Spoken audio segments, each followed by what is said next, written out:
Assalamualaikum Laskar Arif Bres dimanapun Anda berada. Jumpa lagi dengan saya Dr. Wanadisa di channel YouTube Sahabat Satwa TV yang akan berbagi tips dan informasi seputar hewan ternak. Laskar Arif spesial kita buat menjelang Idul Fitri.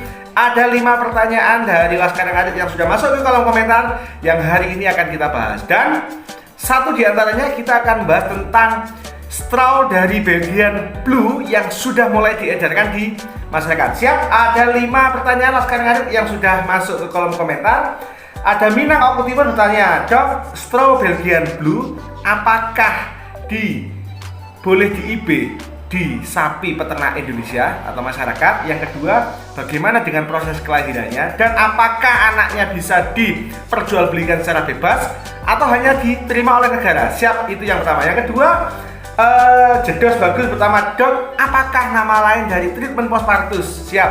Yang ketiga dari Mustafa, beliau masih ada di Taiwan dan bertanya, proses peternakan untuk pemula itu yang bagus apa? Breeding atau beli pedet? Beli sapi gunting atau tidak? Siap, Laskar Arif. Lalu bagaimana dengan pemberian pakan? Ini anak saya, Laskar Arif, kenalin adik Bara. Lalu bagaimana dengan pakan?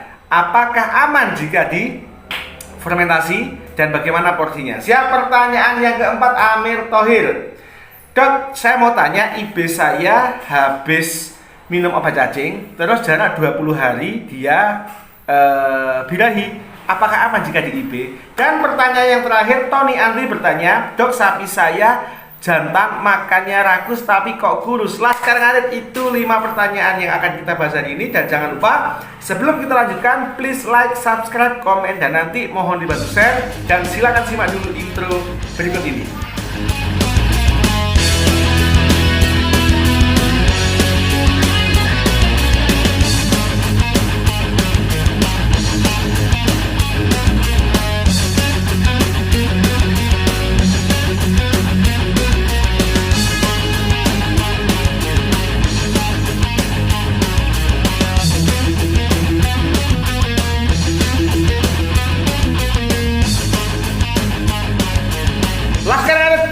Dimanapun Anda berada, pertanyaan yang pertama akan kita bahas satu persatu. Minang Oku Timur bertanya, Dok, mau tanya, straw Belgian Blue itu apa bisa diibekan ke masyarakat biasa? Maksudnya ke sapinya peternak biasa. Laskar Arif, Belgian Blue strawnya setelah melalui penelitian sekian tahun, kalau nggak salah 5 tahunan ada penelitian tentang Belgian Blue. Terutama penelitian tentang apa? Penelitian tentang apakah induk yang beredar di peternakan Indonesia ini siap nggak di IB dengan Belgian Blue, dan bagaimana dengan proses kelahirannya. Dan tahun 2021 ini merupakan tahun di mana straw Belgian Blue mulai disebarluaskan ke peternak secara bertahap. Kemarin di Banyuwangi sudah dilakukan sosialisasi dan mulai dilakukan secara terbatas pada peternak biasa, pada peternak rumahan ya. Sekarang jadi straw Belgian Blue apakah bisa diibekan pada peternakan biasa atau sapi-sapi biasa? Ya, dengan catatan sapinya tersebut memiliki beberapa kriteria. Pertanyaannya, bagaimana dengan proses kelahirannya? Nah, oke, pertanyaan selanjutnya adalah bagaimana dengan proses kelahirannya? Kriteria dari sapi induk yang akan diinseminasi buatan dengan straw Belgian Blue ini cukup ketat. Jadi dia harus memiliki pinggul yang lebar, bahkan 1,5 dari pinggulnya induk yang biasa di IB dengan limusin dan simetal. Yang kedua, disarankan di kebuntingan yang kedua atau yang ketiga, artinya tidak dilakukan pada sapi dorong. Dan yang ketiga, peternak harus siap kontak dengan tim dokter yang siap untuk sesar apabila kelahiran normal Belgian Blue ini tidak bisa berjalan dengan baik, sehingga harus dilakukan apa? Operasi sesar. Itu. Bagaimana dengan proses kelahirannya? Jika si induk yang kita seleksi secara ketat ini mampu melahirkan secara normal, maka dilakukan secara normal. Tapi jika kesulitan, harus dilakukan operasi seksio sesaria atau operasi sesar. Lalu apakah pedetnya bisa dijual atau diperjualbelikan untuk umum? Ya bisa. Tujuan dari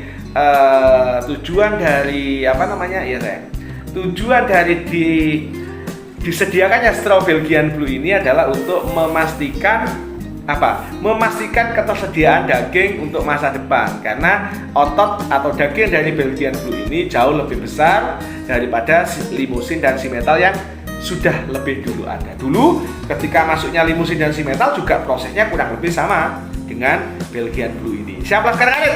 Pertanyaan yang kedua, Jedos bagus bertanya, Dok, mau tanya apa nama lain treatment postpartus ya? Treatment setelah melahirkan bisa, suntik kesehatan setelah melahirkan juga bisa lah sekarang Arif ya. Pertanyaan yang ketiga, Mustafa, selamat siang. Selamat siang Mas Mustafa. Saya ingin mulai usaha ternak breeding sapi, Dok. Untuk pemula lebih baik beli sapi bunting atau beli pedet? Nah, jawabannya adalah tergantung potensi dari jenengan. Potensinya apa? Potensinya modal, hijauan, pakan tambahan atau apa? Karena beli sapi bunting pun tidak sederhana. Beli sapi bunting iya kalau benar-benar bunting, kalau tidak bunting. Yang kedua, jika beli sapi bunting bermasalah.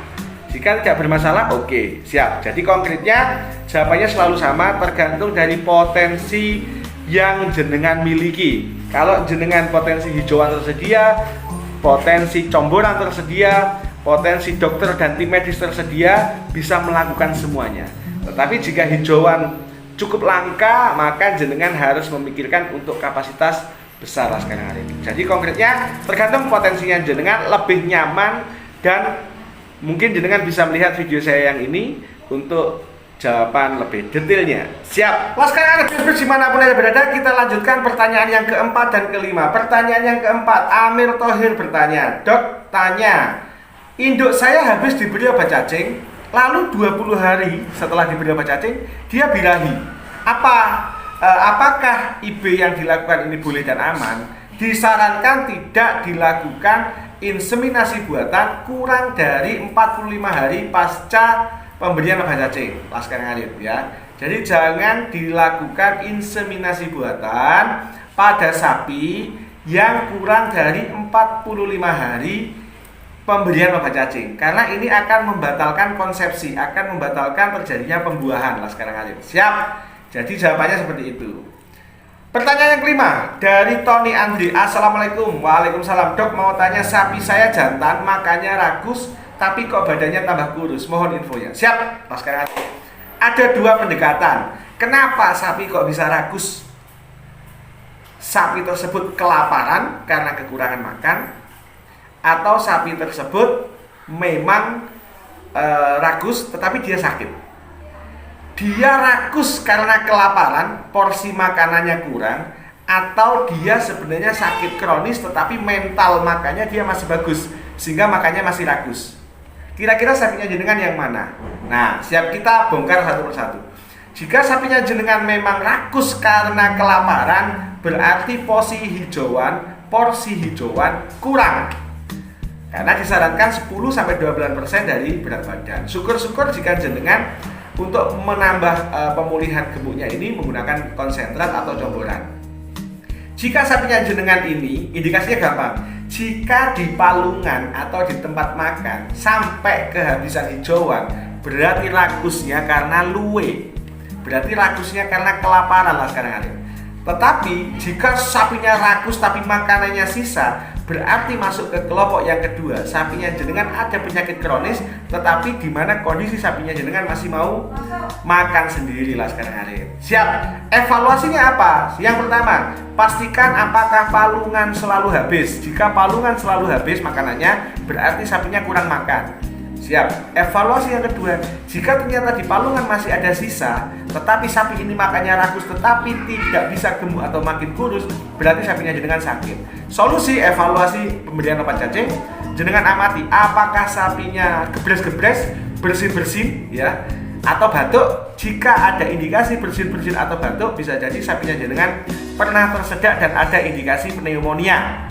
Siap. Yang ketiga, kemungkinan sapinya jenengan cacingan atau kena cacing hati. Indikasinya kotorannya warnanya gelap, kadang padat, kadang encer. Dan dari pemeriksaan, kalau dokter datang, dari pemeriksaan auskultasi jantung, suaranya tidak sesederhana duk duk duk duk duk duk, tidak begitu. Tapi ada suara ketiga yang itu yang bisa mendeteksi adalah dokter. Siap, itu tadi Mas Tony Andre, semoga bisa memberikan pencerahan.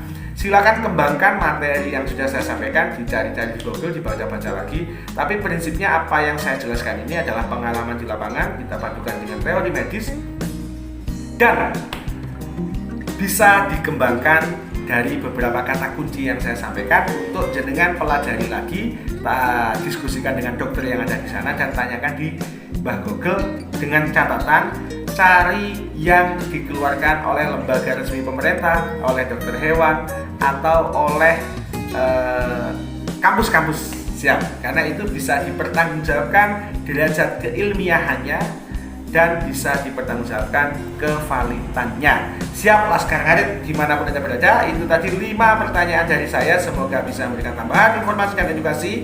Dan jangan lupa please like, subscribe, komen, dan mohon dibantu share video saya biar bisa menjangkau di peternak yang lebih luas. Matur nuwun, sekian, wassalamualaikum warahmatullahi wabarakatuh. Laskar Ngarit terus bersemangat.